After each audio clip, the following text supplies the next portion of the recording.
Hi, good morning. Aisha and I just want to know, how's your stomach? Yes. Yeah. Are you suffering from indigestion? Well, today we're going to focus on indigestion and the things that you should not ignore because it could be a lot serious than you're expecting. Yes, we got Dr. Chen with us. Now, Hello. forgive me if I butcher your occupation. Come on, say it, RD. He is a consultant gastroenterologist. Well done. And physician. You got it right. Got it right? Here at Hospital Picasso. Thank you so much for joining us here today. Thank you, Aishah. Thank you, RD. Thank you. Nice to meet you all. Nice meeting you too. Now- so yeah, indigestion, right? Everyone experiences Yeah. it, right? Is it true that most cases they're relatively harmless in general? Or why do you think people often kind of dismiss a little bit of indigestion and just kind of like, it's okay, it'll go away in a few hours? Well, I think indigestion is a very, very common symptom. All of us probably would have it sometime along the way.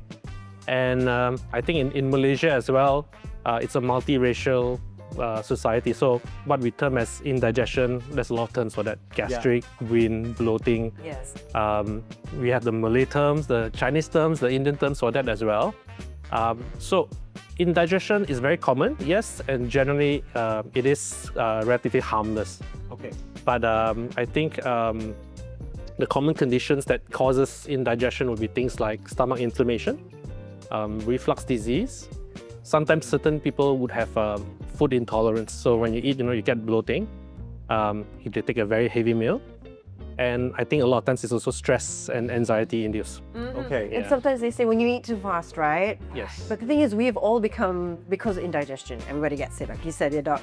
And our food is just too good to say no to. So we've become really good at self-medicating it. Yes. So when should people actually stop self-medicating, actually go and seek some professional medical help? And what are some of the red flags that we should not ignore? So I think indigestion may not even be gastric related. So certain other conditions such as gallstone disease, pancreatic disease, even heart disease can actually present with indigestion symptoms. So it's not necessarily I have indigestion means I have gastric issues. Yeah. Yeah. Okay. And also if you have gastric issues, generally it's harmless, but sometimes it can be because of other conditions like cancer as well. So I think the few things that we probably need to know when to seek medical attention. One is if you are above the age of 45 to 50, and this is the first time you're having these gastric symptoms, I think you do need to seek help.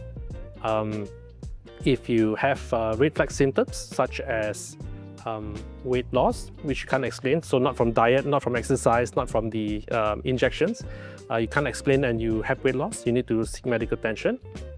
If you have persistent vomiting, so when you eat, you feel very uncomfortable and you keep on vomiting. If you have difficulty in terms of swallowing as well, so when you swallow, you find, it gets stuck, Okay. or it's painful when I swallow. Yeah. Those are red flag symptoms. If you find that you have black curry stools, which is an indicator of bleeding in the stomach, or when you do your routine blood test, you find that you have what we call anemia or low hemoglobin. Right. So these are symptoms that if you have it, you need to seek medical attention as soon as possible. ASAP. ASAP. Okay, as soon as possible.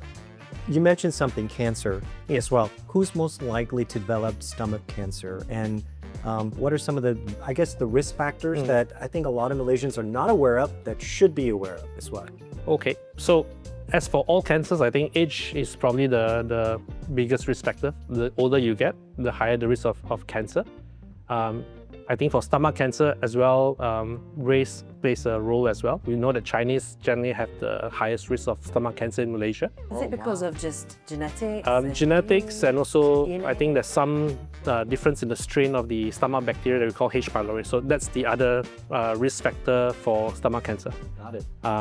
Other risk factors would be things like smoking, excessive alcohol intake, if you take processed food and salted food, Okay. and obesity. So got to make sure that you are trim and fit. That's gonna be tough though. The recent With Malaysian survey, food. they said what? More than half of Malaysians are considered obese. Yes. Yes. That We're is- the more Highest, obese, the most highest obese in obesity. Southeast Asia. Yes, Yeah. unfortunately. So how is stomach cancer actually diagnosed, and what is the importance of early detection? So usually stomach cancers would be diagnosed by upper endoscopy. So basically you have a long tube with a camera. An upper endoscopy, that means it's from the from top. That's upper. Now there are other. Yes. For the colon as well, it will be a lower endoscopy. So we do that mainly by the endoscopy, where we have a look at the stomach lining and we see the lesions, and then we take biopsies, and then that is sent to the lab and we confirm whether it's a cancer or not. Sometimes incidentally, patients have scans for other things, and that scan picks up thickening of the stomach wall or even nodes around the stomach, and that would promise to say that, okay, there may be something else going on in the stomach. Yeah. Yeah. Just to kind of like follow up on that as well, because I'm sure there will be, like, the patient will be able to see everything, the camera and Yes. all that, right? You see it after. You see it after. Obviously, you see it after because you're Not put awake when it under, happens. you're passed out and sleeping and whatnot. But when they see it, right, are there things that maybe Malaysians can identify to know what's a healthy stomach or anything like or is that something that the doctor would normally just kind of I think that comes with experience, unless there's something gross there. Then yeah. So I think back to the point about early detection, of course, prevention is better than cure. Yes. And sometimes when you do upper endoscopy, you may find lesions in the stomach which is precancerous. So it's not a cancer yet. Okay. And if you can actually treat it, remove it, basically can prevent stomach cancer. Okay. And of course, if you pick early cancer, the chance of a cure is there, as compared to having a late cancer where you need a more complicated treatment. Okay. Is it painful, the procedure? Yeah, I mean, people are. He's it's smart. scary. He went, No, but then a lot of people are actually scared of Yes. a gastroscopy, be it upper or lower. I'm because- terrified. Yeah, so many things will just go through your head. So maybe you could like walk us through it. So I think the two reasons why people avoid seeing a doctor, avoid doing a scope, is because one, they think that it's painful, which is not. And two, I think some Malaysians especially, they prefer that, if I don't find a problem, then I don't have the problem. So that's their mentality. Yeah. So, but of course, prevention is better than cure. And upper endoscopy is a very safe procedure. It's not painful at all. Yeah. So what we normally do is we spray a bit of spray to the throat to numb the throat to reduce the gag reflex, and then we put a small line into the vein, and then we give some medication for the patient to sleep. Right. Yeah, it roughly takes about 10 to 15 minutes. Okay. So most of the patients, what they will remember is me saying hi to them, and the next thing is it done? Oh, okay. Really? You don't realize that the procedure is done. And so once the procedure is over, they're not going to have like, oh, your throat was feeling a little Dry off. throat or Some people may have a bit of sore throat after, but that generally goes away after a few hours. Okay, so it's very, Other than very that, minimal. yeah, Okay, then they're that's- back to normal. Yeah. All right. What are some of the facilities that or expertise at the hospital Picaso that I guess that can help patients out as well? So I think Picaso Hospital was built as a super specialty hospital with a focus on advanced GI, advanced surgery and oncology. So we have a very big team that's put together to manage complex cases of patients with GI cancers and those that require surgery. And I think the advantage is that the management for patients, especially complex cases, is done in a team. You have a big group of gastroenterologists, surgeons, radiologists who looks at the scans, pathologists, oncologists as well. So we sit together, we discuss the case, and I think that offers the best probably treatment option and care for patient. And you know that the treatment option is probably the best and personalized. Yeah. Okay. Now, earlier you mentioned the certain red flags to determine whether it's not just indigestion, it could be something more serious, 45 and above, if it's your first time feeling something like this. So what advice would you actually give to somebody who is experiencing these red flags, but they're still delaying that first step of getting the checkup? I think, as I mentioned, prevention is better than cure. So, and the investigation for the upper GI symptoms is actually just a very quick procedure. Okay. It's a daycare procedure.